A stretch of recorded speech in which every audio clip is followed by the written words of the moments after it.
Constant रखना होगा। उसके लिए ये टैंक ऑफ वाटर है, इस तरह टैंक ऑफ वाटर है। इस टैंक ऑफ वाटर में ये टॉप एंड है, यहाँ वाटर फ्लो कर रहा है। इस टॉप एंड पे पानी की स्पीड v1 है। टैंक ऑफ वाटर है और जो टॉप एंड है उस पे वाटर की स्पीड v1 है। इस टॉप एंड की बॉटम से हाइट h1 है। टॉप एंड पे स्पीड v1 है और टॉप एंड पे बॉटम से हाइट h1 है। ये आप पानी फ्लो करते हुए इस होल के करीब आता है, 3 होल के करीब आता है। ये स्मॉल होल है, इस स्मॉल होल की बॉटम से हाइट h2 है। टॉप एंड की हाइट h1 है, इस 3 होल की बॉटम से हाइट h2 है। तो रिमेनिंग हाइट कितनी बनी? ये वाली h1 माइनस h, बॉटम से हाइट h1 है।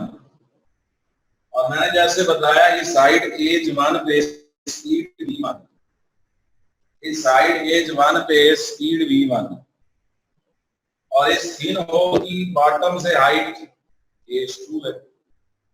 रिमेनिंग हाइट जो रह गई, 3 होल की बॉटम से हाइट h2 है, तो रिमेनिंग हाइट रह गई h1 माइनस h2। पानी ने ये हाइट कवर की टॉप एंड से एज तक आते हुए, होल तक आते हुए पानी ने ये हाइट कवर की है h1 माइनस h2। और जब वो होल के नजदीक पहुंचा है तो वहां स्पीड v2, जब वो होल के नजदीक पानी पहुंचा, स्पीड इसलिए तब्दील हो गई है कि आपको पता है टॉप पे स्पीड थोड़ी होती है और जब एज या जमीन या ग्राउंड के नजदीक आए तो पानी की स्पीड ज्यादा हो जाती है। फिर सुने, बंगाली इक्वेशन 3 फैक्टर रिलेट करती है, प्रेशर, स्पीड और हाइट। इसकी जो एप्लीकेशन है जिसका नाम पार्शल थ्योरम है, वो रिलेट कर रहा है हाइट और स्पीड, वो रिलेट कर रहा है हाइट और स्पीड को, जबकि इसमें प्रेशर की वैल्यू क्या रहती है? कांस्टेंट। अब आप वो टैंक ऑफ वाटर शो करते हैं, उस टैंक ऑफ वाटर में पानी जो फ्लो कर रहा है उसकी बॉटम से हाइट h1 है और उस पानी की स्पीड जो टॉप एंड पे है वो v1 है। इसका मतलब हाइट h1 पे उसकी स्पीड v1 है। फिर उसके बाद जहां होल है, 3 होल है, जहां स्पीड v2 है, उसकी बॉटम से हाइट h2। तो जो रिमेनिंग हाइट रह जाती है वो h1 माइनस h2 रह जाती है। आप यूं समझिए कि पानी की स्पीड जो v1 से v2 हुई है, उसकी वजह यह है कि उसने ये हाइट कवर की, h1 minus h2 height cover की है, जिसकी वजह से स्पीड जो है वो v1 से v2। अब प्रेशर की बात है, अगर तो मैं पानी का प्रेशर देखूं तो मुख्तलिफ, टॉप पे प्रेशर और है और एज के नजदीक प्रेशर ज्यादा है। लेकिन मेरी मजबूरी ये है कि मैंने प्रेशर को कांस्टेंट रखना है, मैंने प्रेशर को कांस्टेंट रखना है और मैंने हाइट और किसको रिलेट करना है? स्पीड। इसलिए पानी के प्रेशर की बजाय यहाँ पे एटमॉस्फेरिक प्रेशर लिया जाता है। E1 E2 बराबर है P equals to atmospheric pressure, E1 E2 equals to P atmospheric pressure, जिससे सेम लिया जाता है। और मैंने जैसे बताया कि इसको सेम रखने की वजह ये कि हमने प्रेशर कांस्टेंट रखना है, हमने पानी का प्रेशर कंसीडर ही नहीं किया। हमने तो प्रेशर बात ही किसकी की है? एयर की, बाहर वाली एयर की, एटमॉस्फेरिक एयर। तो वो दोनों एंड के लिए सेम है, एयर का प्रेशर सेम है, अगर पानी का प्रेशर हो तो मुख्तलिफ है। अब आपने स्पीड की भी बात कर ली, हाइट की भी बात कर ली और प्रेशर की बात भी कर दी। अब आप वो इक्वेशन लिखते हैं, एक एंड पे है P1 plus rho G H1 plus half rho V1 square, ये एक एंड है।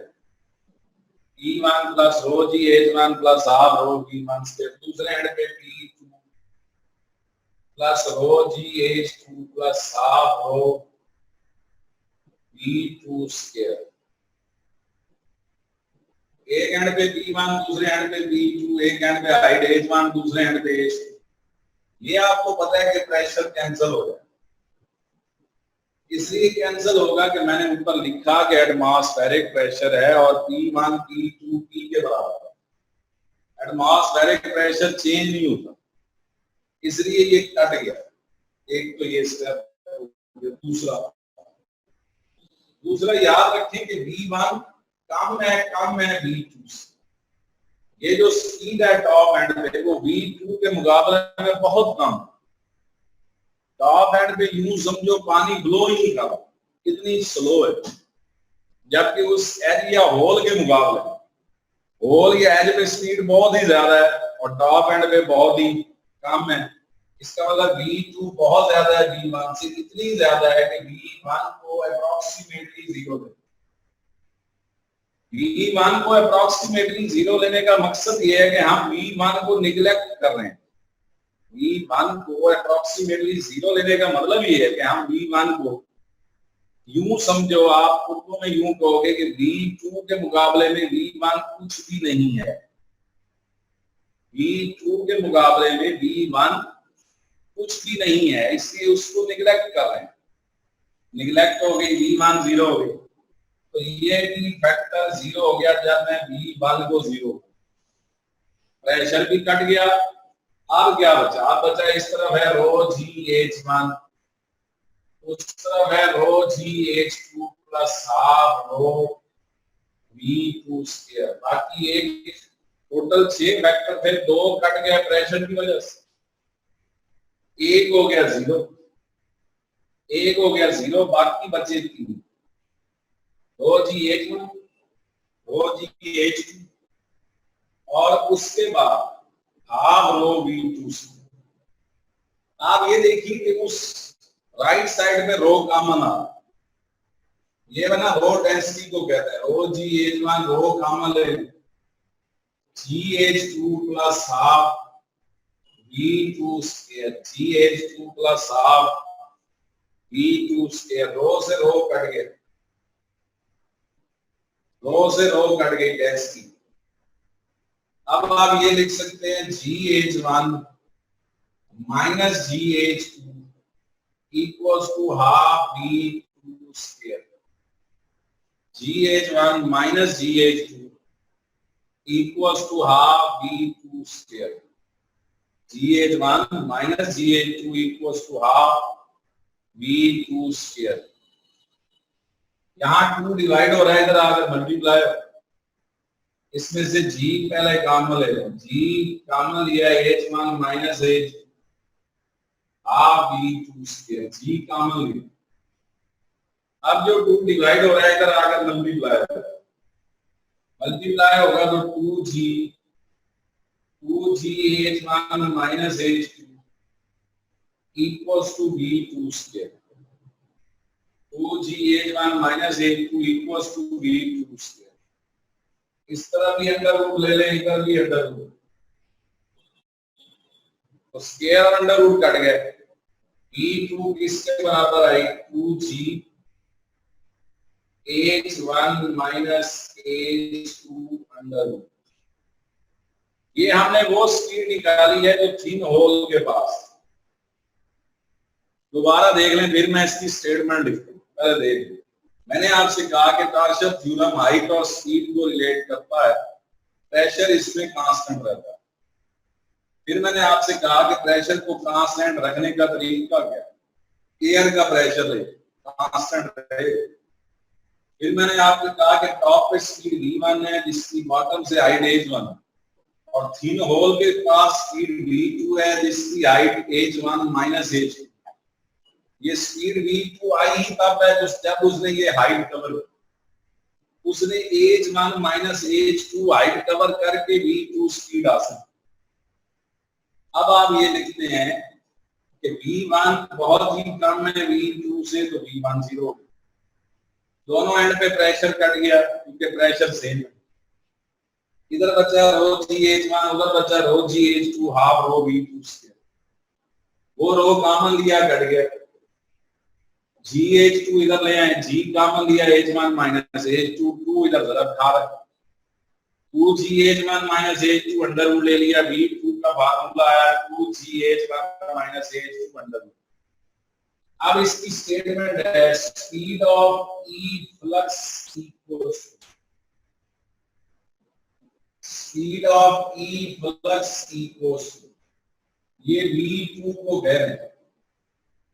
Speed of E flux equals, E flux से मुराद है एस्केप, इजेक्ट। जिस स्पीड से वो इजेक्ट कर रहा है, जिस स्पीड से वो एस्केप कर रहा है, वो V2। Speed of E flux equals to, मैं क्या कह रहा हूं, जिस स्पीड से वो इजेक्ट हो रहा है, जिस स्पीड से वो इजेक्ट हो रहा है वो V2। Speed of E flux equals to velocity gained by fluid।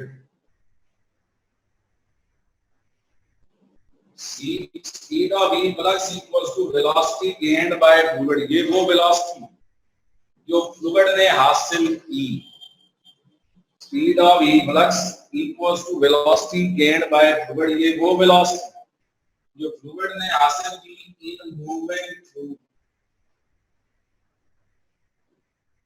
in moving through H1 minus H2। ये वो वेलोसिटी है जो फ्लूइड ने हासिल की। कैसे हासिल की? जब उसने ये हाइट कवर की, कौन सी? H1 माइनस H2, फिर ही उसके पास ये velocity I in moving through H1 minus, फार्मूले में भी आ रहा है H1 माइनस H2। तो फिर सुनो, V2 speed of E flux है, स्पीड ऑफ एस्केप है। ये पानी की वो वेलोसिटी है जब उसने गेन कैसे की, हासिल कैसे की, जब उसने हाइट कवर की H1 minus H2 in moving through H1 minus H2 under action of gravity. और वो ग्रेविटी की वजह से नीचे आया। And that moves through in moving through H1 minus H2 under क्या बेटे? Action of gravity. वो ग्रेविटी की वजह से नीचे आया। उसका सबूत है कि जी साहब लिखा कि वो ग्रेविटी की वजह से नीचे आया। ये पहली एप्लीकेशन। दूसरी application,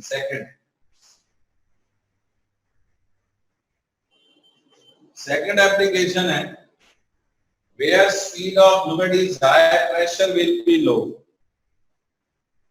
second application where speed of fluid high, pressure will be low।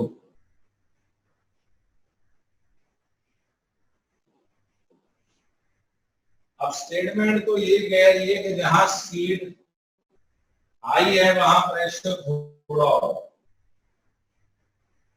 लेकिन असूलन ये देखा जाए तो बेटे जहां पे स्पीड हाई होती है नॉर्मली वहां प्रेशर भी हाई होता है, यही देखा जाता है। लेकिन ये एक अजीब बात कर रहा है, जहां स्पीड हाई है वहां प्रेशर, इसलिए कि हाइट को कांस्टेंट रखना है।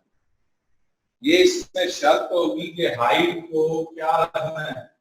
Constant.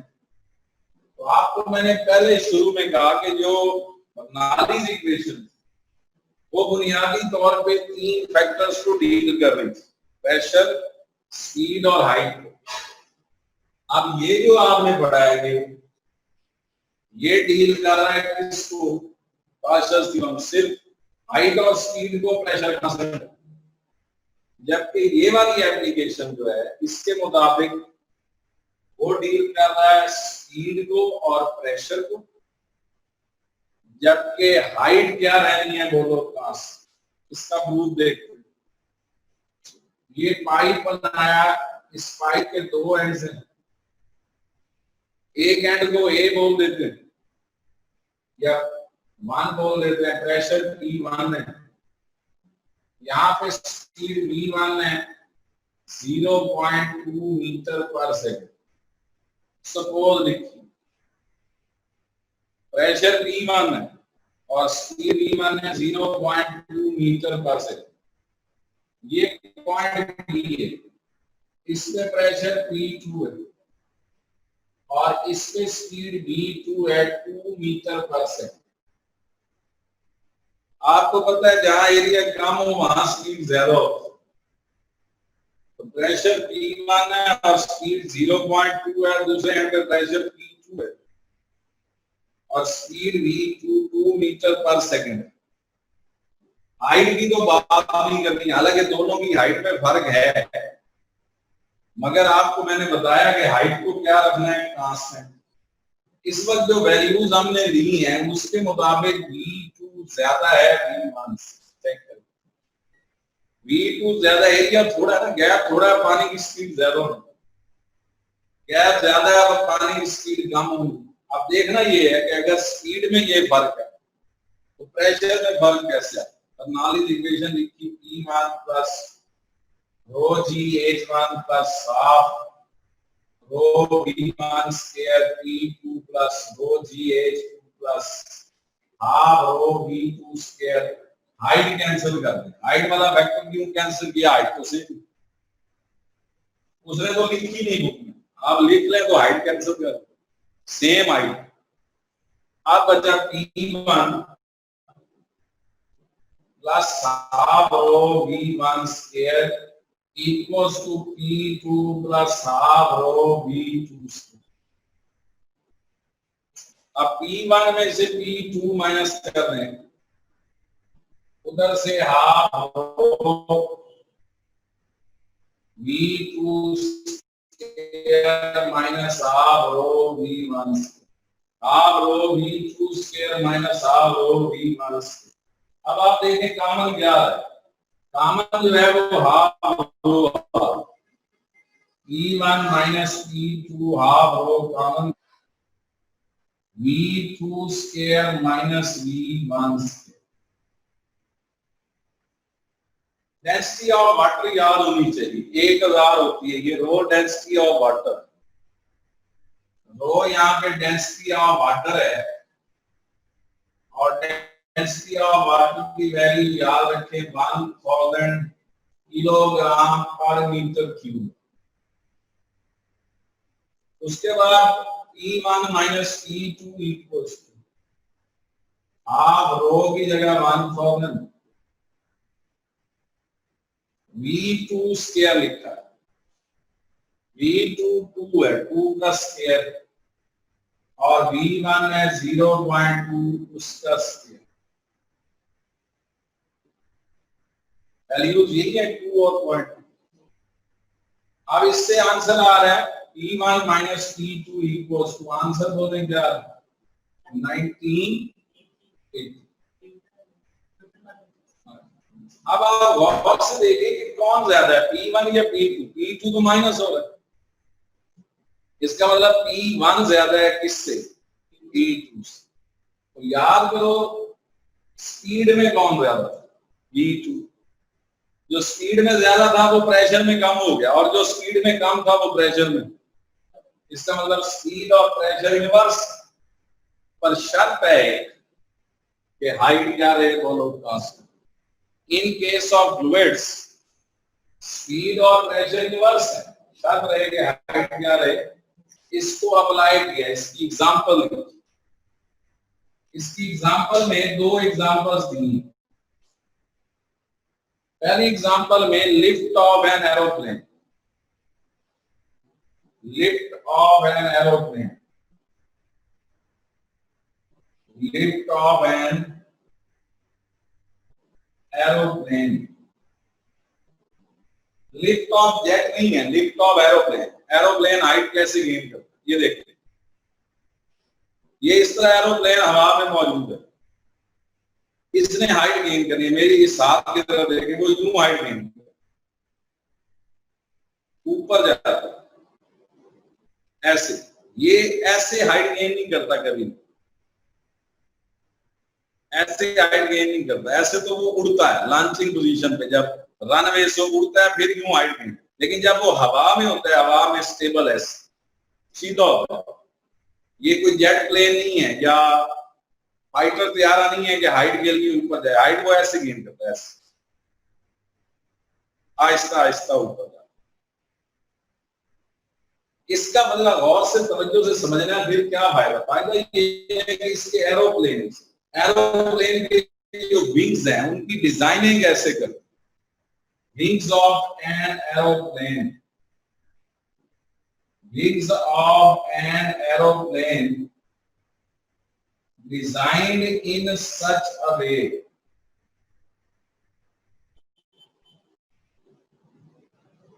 wings of an aeroplane designed in such a way, उसकी डिजाइनिंग कैसे करते हैं जो विंग है, पर हैं जो उसके एरोप्लेन, उसकी डिजाइनिंग कैसे करते हैं, कैसे डिजाइनिंग करते हैं कि एक उसका बॉटम एंड है और एक उसका टॉप एंड है। पर जो होता है ना, पर उसका एक बॉटम एंड है और एक टॉप एंड है। जो बॉटम एंड है, बॉटम एंड में एयर का जो फ्लो है वो लेस स्ट्रीम लाइन होता है। एयर का फ्लो बॉटम एंड पे लेस स्ट्रीम लाइन होता है। स्ट्रीम लाइन फ्लो हमने पढ़ा, turbulent flow, stream line. Designing ऐसे कि जो बॉटम एंड है वहां एयर का फ्लो लेस स्ट्रीम लाइन होता है। एयर का फ्लो लेस स्ट्रीम लाइन हो तो स्पीड ऑफ एयर कम हो जाती, स्पीड ऑफ एयर कम हो जाती है बॉटम एंड पे। अब बॉटम एंड पे जब स्पीड ऑफ एयर कम होगी तो प्रेशर ज्यादा होगा। अभी तो पढ़ा है कि स्पीड ऑफ प्रेशर इनवर्स। फिर सुनो, विंग्स की डिजाइनिंग कैसे करते हैं कि विंग का जो बॉटम एंड है उस पे flow of air less stream line होता है। जब flow of air less stream line होता है तो एयर की स्पीड कम हो जाती है, एयर का प्रेशर ज्यादा हो जाता है बॉटम एंड। अब टॉप एंड पे क्या होता है? टॉप एंड पे एयर का फ्लो मोर स्ट्रीम लाइन होता है।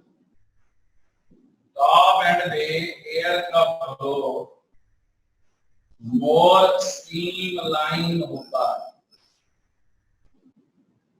एयर का फ्लो मोर स्ट्रीम लाइन होने की वजह से स्पीड ऑफ एयर ग्रेटर हो जाता है। स्पीड ऑफ एयर ग्रेटर होती है, स्पीड ऑफ एयर ग्रेटर होती है और प्रेशर लेस हो जाता है। तो सर इस पूरी कहानी में फायदा क्या? कहानी क्या थी फिर सुने। विंग का जो निचला हिस्सा है, निचला ये विंग है ना, पार है, तो इसका जो ये नीचे वाला पोर्शन, इस पे क्या होगा? एयर का फ्लो, ये नीचे वाला पोर्शन लेस स्ट्रीम लाइन है, स्पीड ज्यादा नहीं है, कम है, प्रेशर ज्यादा। नीचे से एयर का प्रेशर बढ़ गया, ऊपर से एयर का प्रेशर कम हो गया, हाइट गेन करने में मुश्किल पेश नहीं आती। अगर ऊपर से एयर का प्रेशर बढ़ जाए तो फिर हाइट नहीं गेन होगी, बॉटम से एयर का प्रेशर ज्यादा होना चाहिए।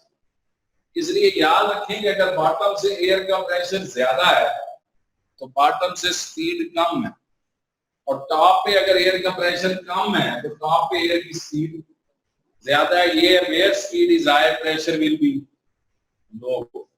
दूसरी example swing of a ball है। आपने सुना कि बॉलर जमीन से नहीं, जमीन से जब वो बॉल स्विंग करते हैं फिर तो वो एक साइड चमका देते हैं, शाइन, और एक रफ। मैं कह रहा हूं हवा में स्विंग करते हैं। दुनिया में सबसे पहले हवा में स्विंग पाकिस्तानी बॉलर हुई, वसीम अकरम, वकार, सरफराज नवाज, ये हवा में स्विंग करते हैं। तो बाद में सारे आप करते फिर रहे। तो हवा में स्विंग करने के लिए बॉलर क्या करता है? क्या वो बॉल को चमकाता है? नहीं, वो ये चेक करता है कि एयर का प्रेशर कहाँ ज्यादा है, कहाँ कम है। वो बॉल करा के उसे जजमेंट हो। तो होता ही है कि एक सरफेस को शाइनिंग होती है, एक सरफेस शाइनिंग होती है और दूसरी सरफेस रफ होती है। अब याद रखना, शाइनिंग सरफेस पे स्पीड ऑफ एयर ग्रेटर और प्रेशर लेस हो। शाइनिंग सरफेस पे स्पीड ऑफ एयर ग्रेटर और प्रेशर लेस होता है, जबकि रफ सरफेस पे speed of air less pressure greater होता है। अब आप खुद अंदाजा लगाएं, वो बॉल को जब फेंकता है ना हवा में, तो फेस को फेंकता है, फेस को, धागे को नहीं फेंकता। खासतौर पे कभी आप स्पिनर का वो स्लो मोशन दिखा रहे हो हाथ से, तो आपको अंदाजा होगा कि वो जो ग्रिप है वो नहीं वो हवा में फेंकता, वो फेस फेंकता है, फेस। हमारे यहाँ तो जो गलियों में लोग घेरे होते हैं ना, वो अक्सर बॉल को पकड़ते ऐसे हैं कि वो जो ग्रिप पे 2 उंगलियां रख के फेंक देते हैं, ग्रिप फेंकते हैं हवा में। ग्रिप फेंकने से हवा में स्विंग नहीं, धागे से स्विंग नहीं होती। एयर के सामने पूरा फेस आए। जो शाइनिंग सरफेस है वहां स्पीड ज्यादा, प्रेशर थोड़ा, रफ पे उल्ट। तो जब एक साइड पे प्रेशर ज्यादा हो दूसरी पे कम हो, बॉल अपने रास्ते